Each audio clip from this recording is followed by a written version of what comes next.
The smile lasted about 6 weeks. That is the honest answer if anybody ever asks me how retirement started, and I tell them the smile lasted 6 weeks, and then the silence showed up and never really left. Not the good kind of silence, either. Not the kind you earn after a long day of useful work when you sit down in your chair and the quiet feels like a reward. The other kind. The kind that sits across from you at the breakfast table every single morning like an uninvited guest who has decided he lives there now and is not in any particular hurry to leave. I'm 69 years old and I have been retired for 3 years, and I want to tell you something true about what those 3 years actually looked like from the inside. Because the version I told most people, the fine, real good, enjoying every minute of it version, was not the whole story. And the whole story is the one worth telling. I spent 33 years working as a pharmaceutical sales representative and then a regional sales manager for a mid-sized drug company based out of Charlotte, North Carolina. And before you form any picture of that in your head, let me tell you what it actually felt like from the inside, because the picture most people form when they hear pharmaceutical sales is either the slick guy in the expensive suit buying doctor's lunch or the faceless corporate drone pushing pills for profit. And neither of those pictures the reality of what I did or who I was inside that warbag with a hat or fat. I started in sales because I was good at talking to people, genuinely good at it, not in the manipulative way that the word salesman sometimes implies, but in the plain human way of a man who was actually interested in the people he was talking to and who had enough patience and enough curiosity to listen as well as he spoke. And those two qualities, the interest and the patience, turned out to be more valuable in pharmaceutical sales than any product knowledge or closing technique I was ever trained on, because the doctors and the pharmacy administrators I grew up in Greensboro, North Carolina, the middle of 3 boys raised by a father who sold insurance for 30 years, and a mother who taught elementary school, and who between them modeled a version of working life that was decent and consistent and built around showing up reliably for the people who were counting on you. And I carried that model with me into my own career without ever consciously deciding to. The way you carry things that get put into you early enough that they become part of the structure rather than that decoration. I started with the company at 26, right out of a 2-year stretch selling office equipment that had taught me the basics of the work without inspiring any particular loyalty to the product, and pharmaceutical sales felt different from the first week because the stakes were different, because the products I was representing actually mattered to the people who were going to use them, and that sense of consequence gave the work a weight and a seriousness that selling copiers had never had. My territory in the early years was a cluster of counties in central North Carolina, a mix of mid-sized cities and small towns and rural communities where the medical infrastructure was thin and the relationships between the pharmaceutical reps and the local physicians were long and personal in a way that the urban markets never quite replicated. And I loved that territory, and I loved the particular rhythm of it. The early morning drives on 2-lane roads through the Carolina countryside to get to a small-town clinic by 8:30. The 40 morning drives on 2-lane formals I married Sandra when I was 28, a woman from Winston-Salem who had been an elementary school teacher for 4 years, and who switched to working as a school counselor when our daughter Melissa was born, and who had a quality of genuine human warmth that I fell in love with immediately, and that I have never stopped being grateful for across 41 years of marriage. We settled in a suburb of Charlotte when Melissa was 2, a house in a neighborhood of similar houses on similar streets with good schools and a community pool, and the kind of neighbors who waved from their driveways and meant it, and we built our life there with the patient and incremental effort of 2 working people who were not in a hurry and who trusted that the building would amount to something good if they kept showing up for it. Melissa grew up in that house and went to the local schools and became a physical therapist in Raleigh, where she lives now with her husband and their 2 daughters, our granddaughters Claire and Emma, who are 9 and 11, and who are the most purely enjoyable people I know, and who I did not spend nearly enough time with during my working years, and who I was absolutely certain retirement was going to fix that particular problem right up. I was promoted to regional sales manager when I was 42, which meant trading the territory drives and the clinic waiting rooms and the face-to-face doctor relationships for a management role that was larger in scope and smaller in the human texture that had always been the part of the work I actually loved, and I want to be honest about that trade because I think it matters to the story. The management role was good work, and I was good at it. Managing a team of 18 reps across a 5-state region, coaching them on their relationships and their product knowledge, and the particular art of being genuinely useful to a busy physician rather than just another vendor competing for 30 seconds of attention. But something was lost in the transition from the territory to the management, something specific and irreplaceable about the daily human contact of the rep work, the face-to-face relationships built over years of regular visits, the genuine knowledge of the people I called on that went beyond their prescribing habits to include their kids' names and their golf handicaps, and the particular concerns they had about their patients that shaped how they thought about the products I was bringing them. I missed the territory for years after I left it, and I missed it honestly rather than sentimentally, missed the specific work of it rather than some romanticized version of what it had been, and I think that missing was telling me something true about what I was built for that I did not entirely hear until retirement made the missing considerably more consequential. The last several years of my career were the hardest. Not because the work had gotten worse, but because my body had gotten older in ways that the relentless travel schedule of a regional manager was making increasingly difficult to ignore. I was flying in and out of Charlotte every week, sometimes twice a week, covering the 5-state region with a schedule that would have been demanding for a man 20 years younger, and that was genuinely punishing for a man in his early 60s with a bad hip and a lower back that had opinions about airplane seats that it expressed loudly and without diplomacy. Sandra had been gently suggesting retirement for 2 years before I finally agreed to it, and I want to be clear that her suggesting was not nagging and was not pressure. It was the honest observation of a woman who loved me and who could see what the work was costing me physically in a way that I was motivated not to see because seeing it clearly would have required doing something about it. And doing something about it meant retiring. Meant something about it meant retiree ready to name at the time, which was becoming someone whose professional had it and who was go-ahead. I want to tell you honestly about the picture I had built up in my head about what retirement was going to look like, because I have come to believe that the picture is where most of the trouble starts. Not because having a picture is wrong, but because the picture I had was built almost entirely out of what I was going to be free from, rather than what I was going to be free for, and that distinction turned out to matter more than I understood at the time. For years, retirement had existed in my mind primarily as the absence of the things that were wearing me out, the absence of the Monday morning flights and the rental car pickups and the hotel rooms that all looked identical after enough of them, and the conference calls that started at 7 in the morning, and the performance reviews, and the relentless forward pressure of a sales organization that was always asking more of you than it had asked the previous quarter, and that treated last quarter's achievement as this quarter's baseline, rather than acknowledging.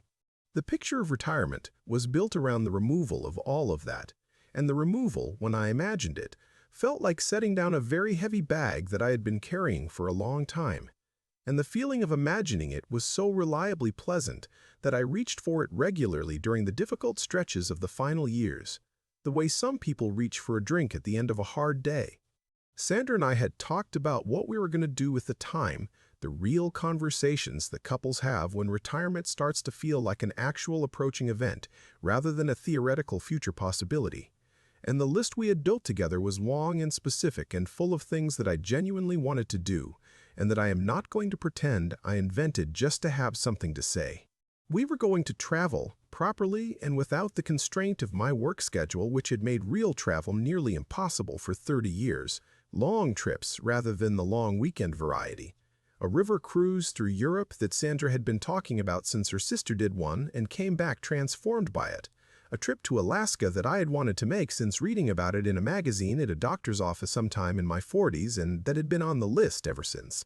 I was going to play more golf, which sounds like a cliché of retirement and is one, but is also genuinely what I wanted, because golf had been the thing I loved that the work schedule had kept me from doing with any consistency for most of my adult life. around here and there squeezed into the margins of a calendar that never had real margins. And retirement was going to give me the margins, and I was going to fill them with golf, and I was going to get considerably better at it than I had the time to get. I was going to spend real time with Claire and Emma, our granddaughters in Raleigh, not the holiday visit and the occasional weekend kind of time, but the regular and unhurried kind, the kind that builds something between a grandfather and his grandchildren that the occasional visit cannot build, the kind where they stop being glad to see you because you are a special occasion and start being glad to see you because you are a fixture in their lives. And I wanted to be that for them in a way that I had not been able to be for Melissa when she was growing up because the bear to comfort the widow.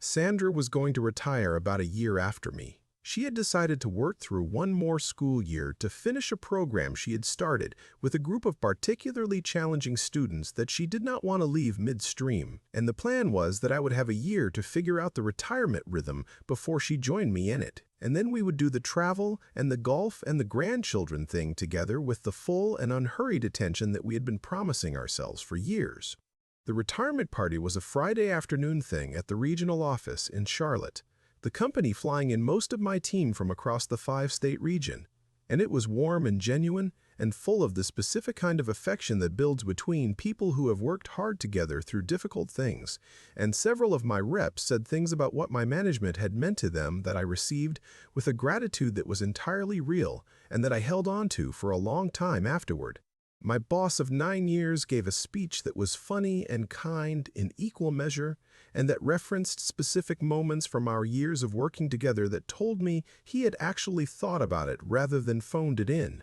and I appreciated that more than I said. I drew out of if head is the note scene for the first time in a long habitat quite disliked Weitsdelchid. And I thought this is the beginning of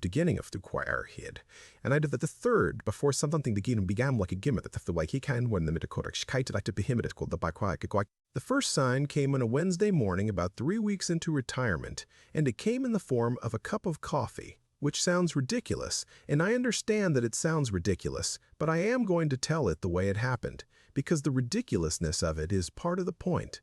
I had been making my coffee every morning of my working life at 5:45. The alarm going off in the dark and me moving through the kitchen on autopilot, coffee brewing while I showered, mug in hand by 6:15, out the door by 6:45, or at the airport by 6:45, or at the airport by 6 if it was a travel week.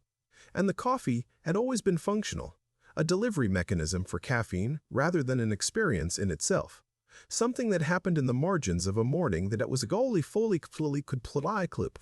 Matt, I woke out of Nida's water sin injury pre-warm sense and I were tired. Got up and went downstairs and made the coffee and poured a cup and stood at the kitchen counter and drank it slowly with absolutely where to be, and nothing waiting it somewhere. In the middle of that cup I realized that I had been standing at that counter for 25 minutes, and that the 25 minutes had that 20 fedolits at query to Kaith. It's at the Tadurl of the tomatoes the dagia to get of. Sandra had left for school at 7:30, her morning routine unchanged by my retirement in any practical way, and the house had gone quiet in that particular weekday morning way that I had never experienced before, because I had always been the one leaving rather than the one staying, and the quiet had a quality to it that was different from weekend quiet or vacation quiet, heavier and more pointed, the quiet of a house that is supposed to have someone purposeful in it and currently does not. I tried to read the newspaper the way I had always told myself I would read it in retirement, all the way through and without hurrying, and I got through the front section and the sports and part of the business pages before I ran out of genuine interest and started reading the words without absorbing them, the way you read when your mind is gone somewhere else. And I put the paper down and looked around the kitchen and felt the specific discomfort of a man with nothing particular required of him, which is a discomfort that sounds like it should not be a discomfort. And that is, the phone was the second sign, and it hit me about a week later in a way that was more sudden and more specific than the coffee cup moment. My phone during my working years had been one of the most reliably active objects in my existence, a constant stream of texts and emails and calls from my reps and from corporate and from the various people and systems that a regional manager is connected to by the nature of the role, and I had complained about it regularly and sincerely and had fantasized about throwing it into a lake on more than one occasion when it buzzed at 6 in the morning on a Saturday, with something that could absolutely have waited until Monday but that someone had decided with something that could not. In retirement, the phone went quiet with a completeness that I had not anticipated, and that I found unsettling in a way I could not entirely account for. A handful of colleagues reached out in the first week or two. The warm and well-meaning retirement messages that people send, enjoy it, you earned it, and let us know if you are ever in Charlotte. And I responded to all of them with genuine warmth and meant it when I said yes, let's get together. And then the getting together did not happen, and the messages did not continue, and the phone sat on the kitchen counter in the morning, quiet, and did not buzz, and I found myself checking it with a frequency that I recognized even as I was doing it, as would be I started driving in the afternoons, not to anywhere in particular, but just out. The way you go out when the house starts to feel like it is closing in on you a little, and you need the illusion of forward motion, even if the motion is not going anywhere meaningful.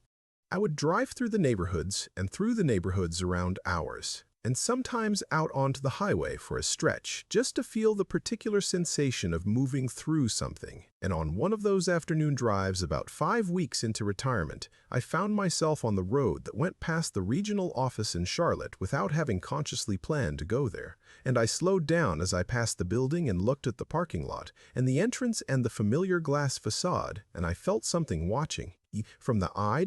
would walk from walked until yet. Sandra noticed the afternoon drives without saying anything about them directly, which was her way of noticing things she was not yet sure how to address, and I appreciated the space even while I was aware that the space itself was a form of acknowledgement that something was off. Melissa called every Sunday, good calls, warm and real, and I looked forward to them with an eagerness that I was careful not to fully express, because I did not want my daughter to feel the weight of how much those Sunday calls were carrying for me. And I would hang up afterward, and the house would be quiet again, and the week would stretch out ahead of me, and I would tell myself that it was just adjustment, just the natural strangeness of a major transition, just a man's system recalibrating after 33 years of the same rhythm, and I would believe it just enough to get through the afternoon. The realization came to me in stages, the way most honest and important things come to you when you are older and have lived long enough to know that clarity rarely arrives all at once, but tends to accumulate gradually, the way rainwater accumulates in a low place, slowly and without drama,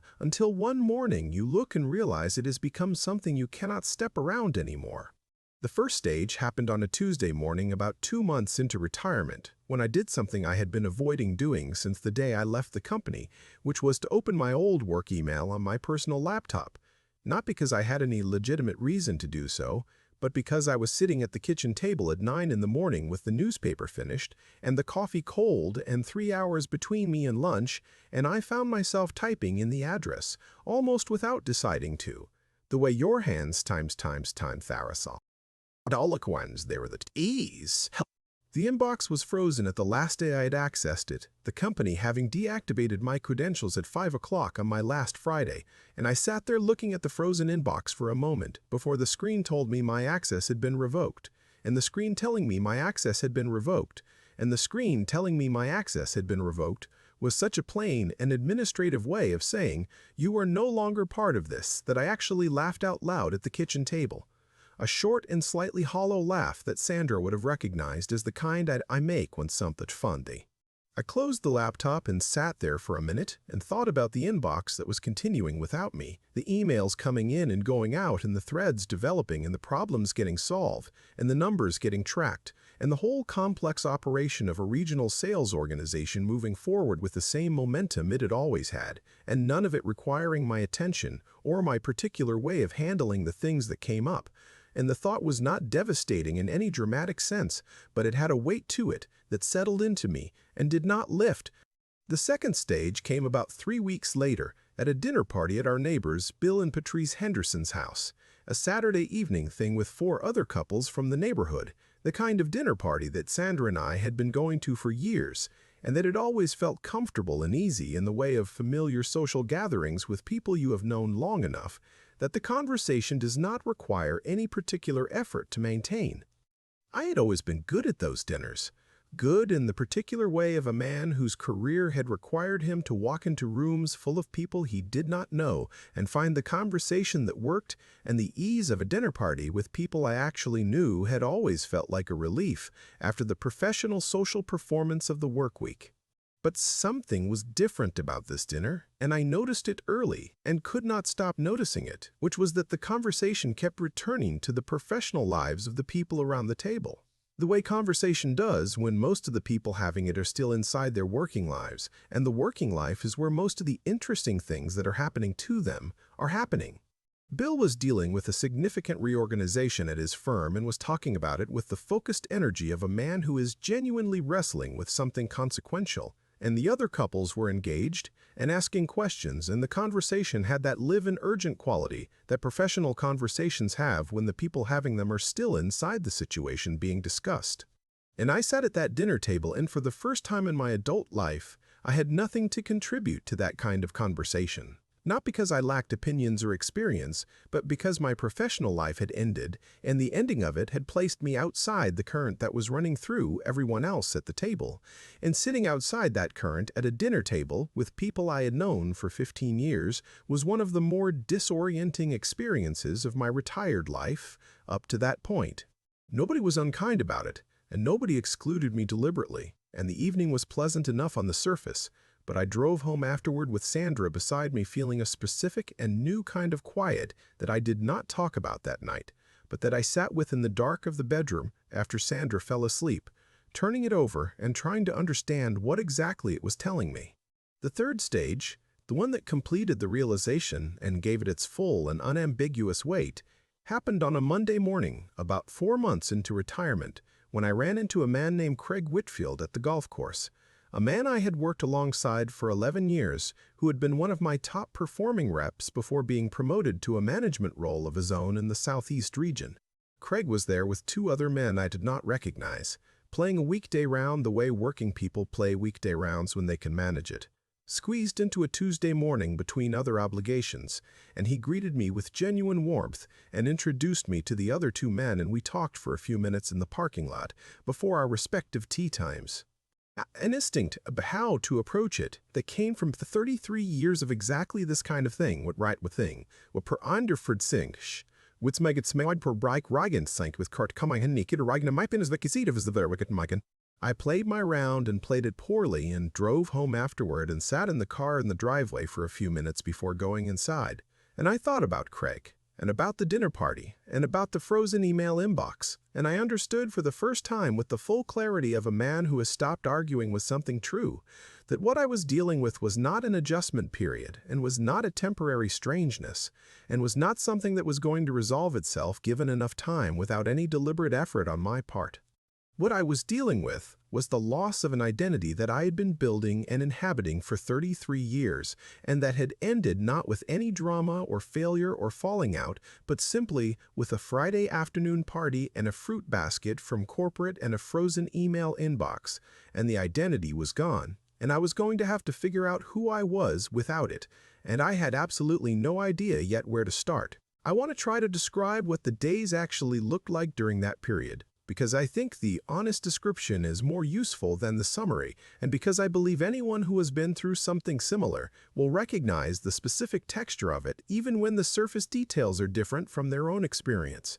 I was not in any kind of crisis that would have been visible from the outside, and I want to establish that clearly because I think the story of a man struggling with retirement can sound from a distance like ingratitude or self-pity, and it was neither of those things. It was something quieter and more specific and more genuinely difficult than either of those labels would suggest. Something that lived in the particular space between who I had been for 33 years and who I was now, and that expressed itself, not in any dramatic way, but in the adwaite variety days. That had wafable the kudaro. The mornings were the hardest part, and I say that with the precision of a man who spent considerable time paying attention to his own experience during that period, because the paying attention was one of the few things available to me in the long quiet hours that felt like it might eventually produce something useful. I would wake up between 5:30 and 6, the biological clock of 33 years of early starts refusing to reset regardless of what I told it, and I would lie in the bedroom in the early dark and wait for the day to present itself with some kind of shape, some organizing principle that would tell me what the next several hours were for and what I was supposed to be moving toward. The shape did not come. What came instead was the day in its raw and unorganized form,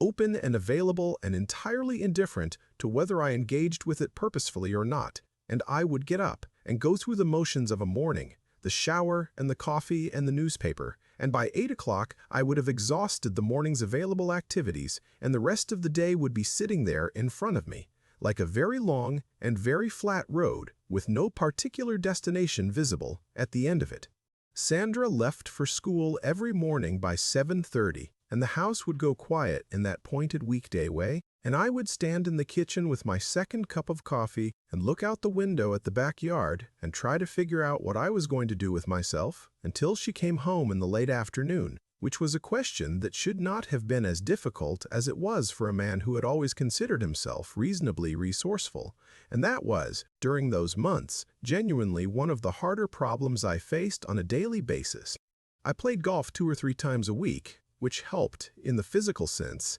and in the sense of giving the morning a destination, and I am genuinely grateful for the golf during that period, because I think without it, the days would have been considerably more shapeless than they already were. But golf takes 4 hours on a good day, and the day has considerably more than 4 hours in it, and after the round of the drive home and the shower the afternoon was still there, long and uncommitted and full of a light that seemed to go on forever in the Carolina summer, and that I spent more of than I am proud of sitting in front of the television watching things I was not really watching, but that made the room feel less empty than the alternative. I watched more television during the first year of retirement than I had watched in the previous 10 years combined, which I recognized as a problem even as I was doing it, and that I continued doing anyway because the problem of what to replace it with had not yet been solved. And the television at least gave the hours something to organize themselves around, even if what they were organizing themselves around was not particularly worthy of a man with 33 years of professional experience, and presumably some capacity for more meaningful engagement than watching afternoon cable news and what our sporting event had be.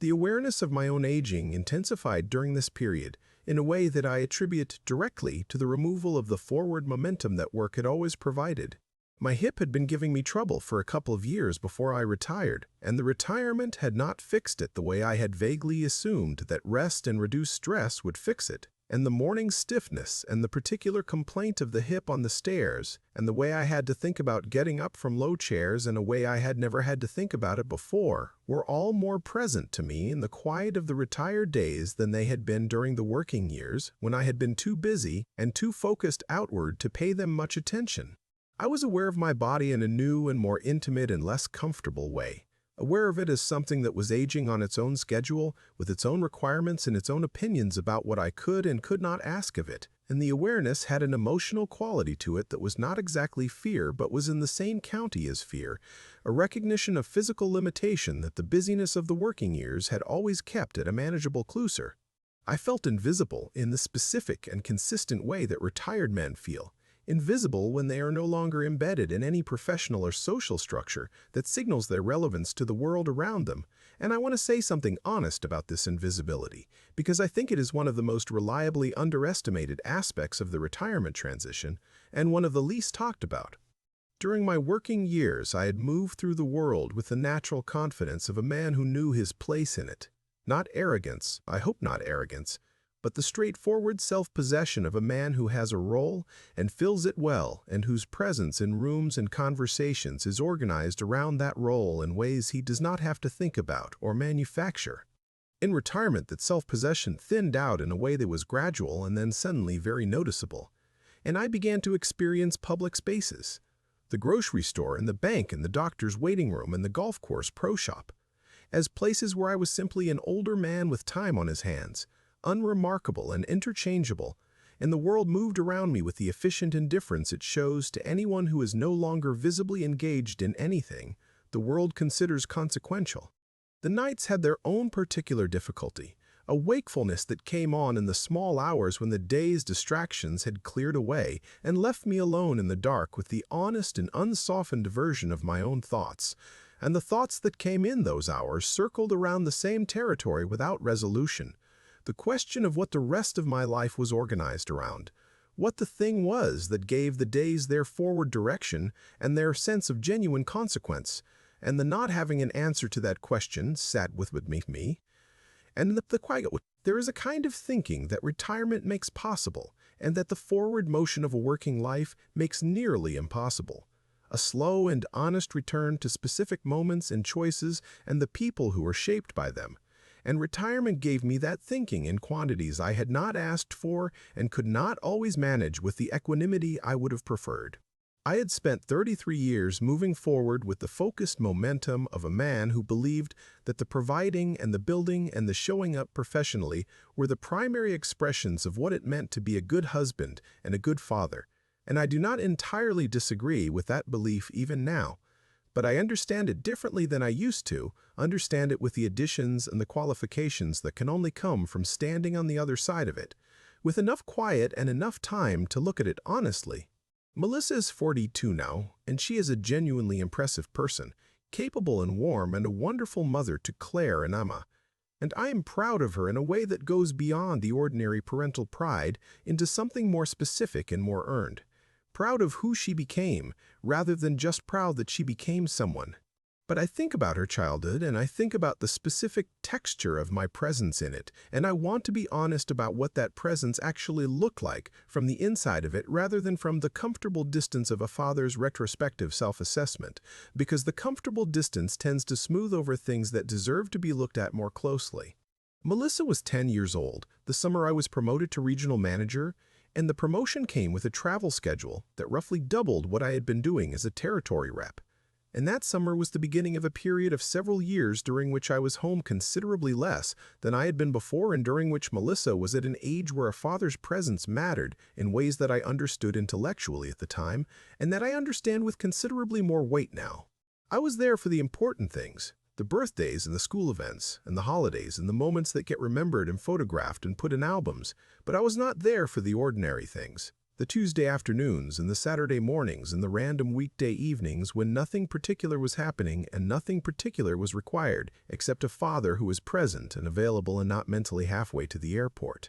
Sandra handled those ordinary things with the competence and the consistency that she brought to everything. And Melissa grew up knowing her mother with a depth and an intimacy that she knew her father with less of. Not because she loved me less or because I was a bad father in any dramatic sense, but because I was a father who was reliably present at the peaks and inconsistently present in the valleys. And the valleys are where most of a childhood actually happens. There was a spring when Melissa was 13 that Sandra told me years later had been a difficult stretch for her, a period of social difficulty with her friend group and some academic struggles that had coincided with a particularly heavy travel quarter for me. And Sandra had managed it alone with the skill and the patience that she always brought to the managing of things I was not there to help manage. And Melissa had come through it fine and had not held it against me in any way she ever expressed directly.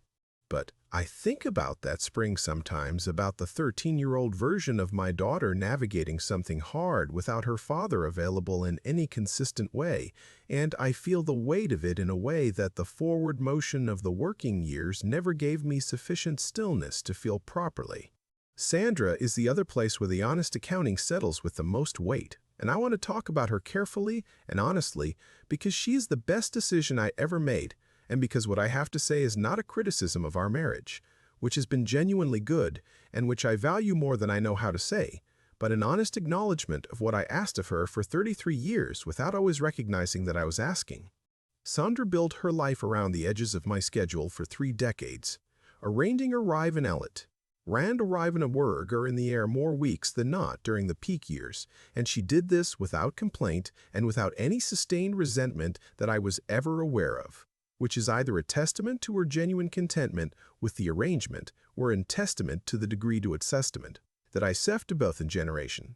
Of women who were raised to accommodate rather, razdikscated and set academic ketfen wikwet they begetted. What I do know, and what I knew imperfectly during the working years and know with considerably more precision now, is that Sandra was essentially a single parent for significant stretches of Melissa's childhood, managing the household and the school logistics and the social calendar and the emotional temperature of our family with a competence that I took for granted in the way that men of my generation were quietly encouraged to take for granted, which is to say completely and without adequate examination.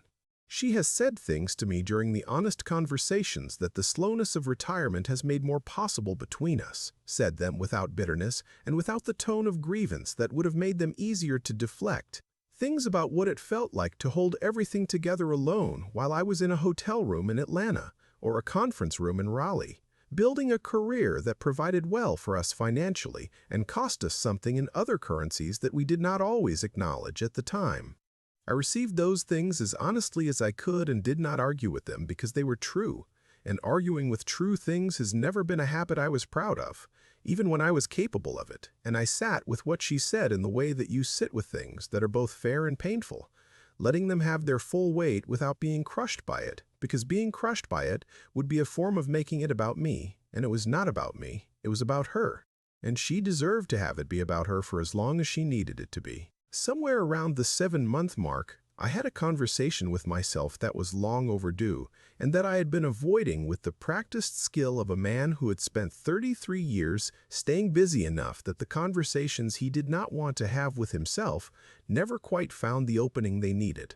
The conversation went something like this: waiting is not a strategy. The assumption that the retirement rhythm will organize itself if you give it enough time and enough patience has been tested for 7 months and has produced results that are not acceptable by any reasonable standard of evaluation. And if you had managed one of your reps the way you have been managing this transition, you would have put them on a performance improvement plan 4 months ago and had a very direct conversation about expectations and accountability. That framing, the professional framing applied to the personal problem, was the one that finally got through to me in a way that the gentler self-talk had not managed, and once I framed it that way, I was able to approach the problem with something closer to the intentionality I had always brought to professional challenges, which was to look at the situation honestly and without defensiveness, and identify what was actually needed, and take deliberate action rather than waiting for circumstances to arrange themselves more favorably on their own. What I identified when I looked at it honestly was that I needed 3 things that retirement had not been providing in any sufficient quantity, and that I was going to have to go looking for deliberately rather than waiting for them to show up organically, because organic was not working.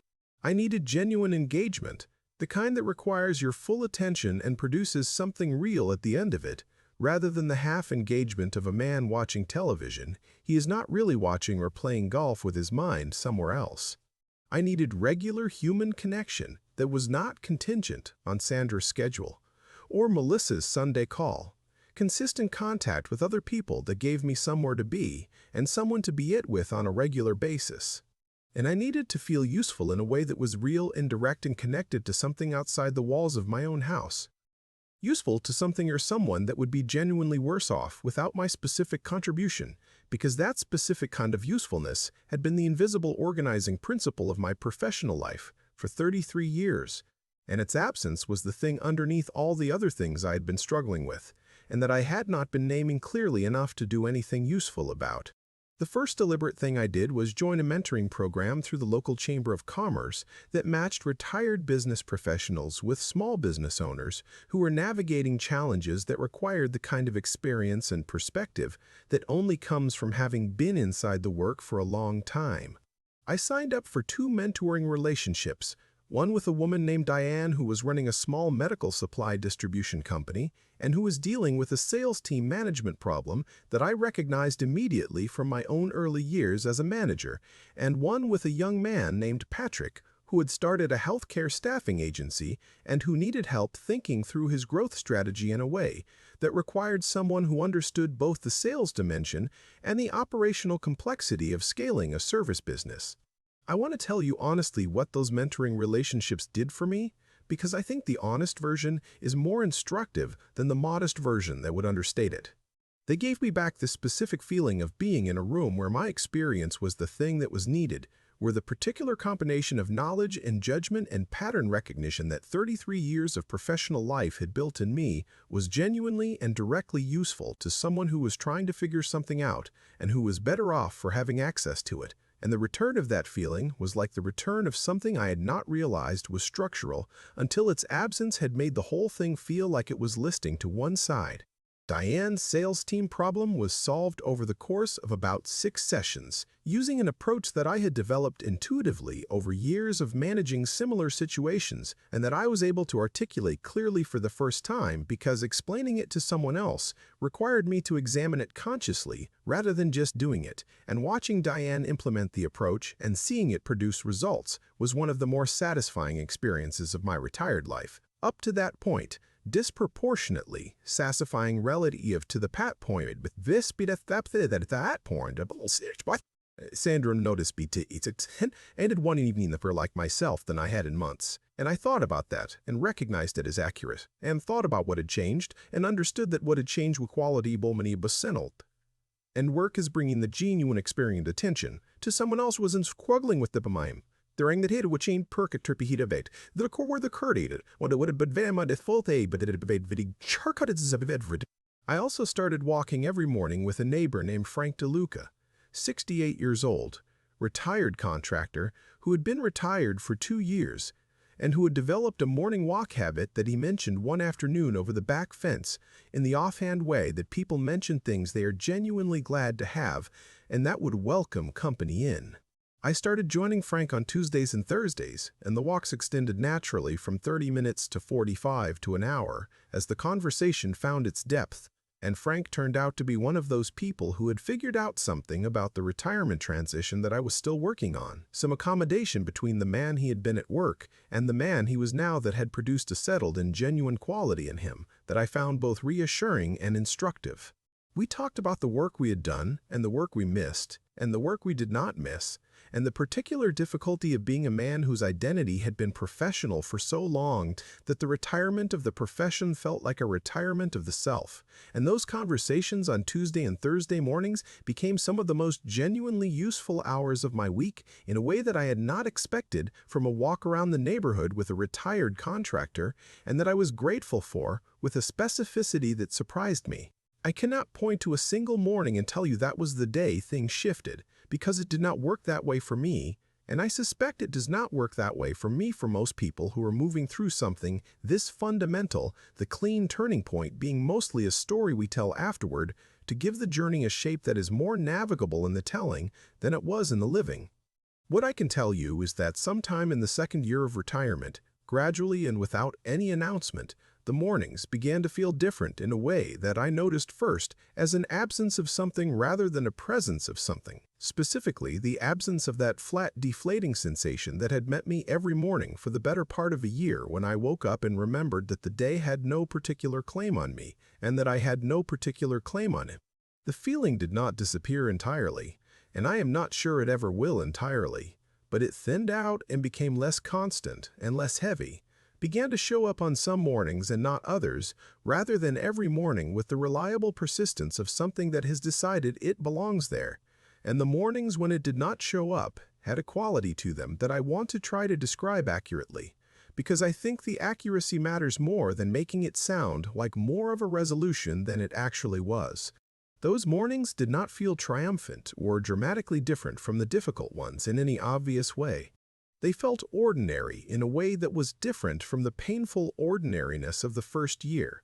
a quieter and more settled kind of ordinary. The ordinary of the Tuesday morning with the mentoring session with Diane at 10, and the walk with Frank at 7, and the coffee sitting warm on the kitchen counter, and Sandra moving around upstairs getting ready for her day, and the neighborhood coming into the morning light outside the window in the unhurried way that neighborhoods do when you are finally assailed to watch them do it. Sandra had retired from the school counseling job in June of my second retirement year, finishing the school year she had committed to completing before joining me in the slower pace we had talked about for so long.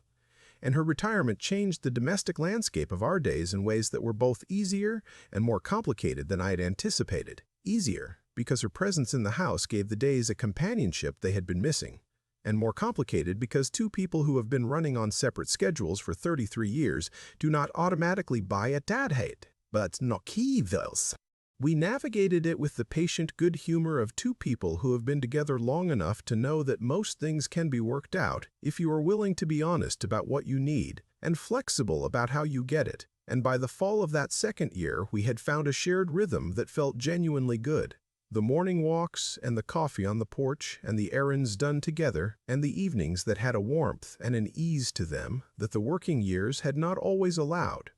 The mentoring had continued and deepened, Diane having referred two colleagues to the program and Patrick having introduced me to another young business owner who needed a different kind of help, and I had taken on a third mentoring relationship with a man named Robert who was running a small pharmaceutical distribution company and who had sought me out specifically because of my industry background, and the work of it had become the fixed and reliable architecture of my week in a way that the golf and the television and the afternoon drives had never managed to become. I had also started attending a monthly lunch for retired business professionals that Frank had mentioned, and that met at a restaurant downtown on the second Thursday of every month, about 15 men at a long table eating sandwiches and talking about whatever was on their minds, and the lunches had become something I looked forward to with a consistency and a specificity that told me they were providing something real rather than just filling time. I had a conversation with Sandra on the back porch one warm September evening of that second year that I think of as the closest thing to a genuine turning point I can identify in the whole process. Not because anything was resolved in it dramatically, but because something was said that reframed something I had been looking at from the wrong angle for a long time. I had been talking about the mentoring and about a particular session with Robert that had gone well, and Sandra listened and then said that she thought I had spent the first year of retirement trying to be the same size I had been at work, and that the trying had been making me miserable because the retirement life was never going to be that size, and the comparing of it to that size was going to keep making it feel like a failure, and that lately I seemed like a man who had accepted the actual size of his current life and was neving I sat with that for a long time after she said it, sitting in the warm September evening with the Carolina sky going orange and pink at the edges, and I recognized the truth of it with the feeling of recognizing something that has been true for a while and that you have been circling without landing on it, and I felt something settle in me that had been unsettled for a long time, not a resolution exactly and not an arrival at anything that felt finished, but a genuine and durable shift in how I was relating to the life I was actually living, rather with spate that with hands. Let me talk to you straight for a few minutes, the way I would talk to someone I genuinely cared about, who was sitting across from me at a diner table on a slow morning with enough time to have a real conversation rather than the polite surface version that most of us default to when the subject gets anywhere near difficult. I'm not going to pretend I have figured everything out because I have not. And anybody who tells you they have figured out retirement completely is either lying or has not been paying close enough attention to their own experience, and I think you deserve the honest version rather than the packaged one. What I have is the experience of having gone through something specific and difficult, and of having made enough mistakes in it to have formed some genuine opinions about what I would do differently, and what I would tell someone else if they were heading into the same territory, and I had the chance to say something useful before they got there. The first thing I want to say, and I want to say it as directly as I can, because I think it is the thing that does the most invisible damage when it goes unexamined, is about the identity that a long career builds inside you without your full awareness or consent. I built my entire sense of who I was inside 33 years of sales and sales management, built it so completely and so unconsciously that when it ended, I did not have a clear answer to the most basic question a man can ask himself, which is, who are you, when the thing that has been telling you who you are is no longer there to answer that question. That question is not going to answer itself, and it is not going to be answered by golf or television or reorganizing the garage or any of the other things that fill the early retirement months, while the real question sits in the background, waiting for you to get serious about it. The question requires honest examination, and the examination is better done before retirement removes the professional structure that makes the avoidance feel reasonable, because doing it before is considerably less disorienting than doing it after. And if you are still working and you are hearing this, the most genuinely useful thing I can tell you is to start working on that question now, today, while you still have time to build the answer before you need it. Figure out who you are outside of your title and your role and your professional reputation, because that person is going to be standing in your kitchen on the first Monday of your retirement, and the better you know him before that Monday arrives, the less frightening that kitchen is going to feel. The second thing I want to say is about usefulness, specifically about the particular kind of usefulness that a long professional career provides and that retirement removes without replacement, unless you are deliberate about finding the replacement. I spent the better part of a year in retirement feeling a low-grade dissatisfaction that I kept trying to diagnose as boredom or loneliness or the loss of routine, and all of those were real contributing factors. But the thing underneath all of them, the thing that was actually driving the dissatisfaction, was the loss of the specific experience of being genuinely needed, of having a place in the world where my particular combination of experience and judgment and attention was required by something real and oncomoking and consequence and attention was when was required but and by